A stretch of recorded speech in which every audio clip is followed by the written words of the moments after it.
ఒక చిన్న గ్రామంలో రాము అనే బాలుడుండేవాడు. అతడు చదువులో సాధారణమే, కాని కష్టపడటంలో ముందుండేవాడు.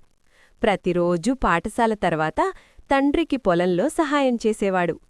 ఒకరోజు గ్రామంలో వర్షాలు తగ్గి పంటలు ఎండిపోయాయి. అందరూ నిరాశలో మునిగిపోయారు. రాము మాత్రం ఆశ వదల్లేదు. నీటి సంరక్షణ గురించి గురువు చెప్పిన మాటలు గుర్తుచేసుకుని చిన్న చెరువు తవ్వాలని గ్రామస్తులను ఒప్పించాడు. అందరూ కలిసి పనిచేశారు. కొద్ది రోజుల్లో వర్షం పడింది. చెరువు నిండింది. పంటలు పచ్చగా పెరిగాయి. రాము చేసిన ప్రయత్నం గ్రామానికి కొత్త జీవం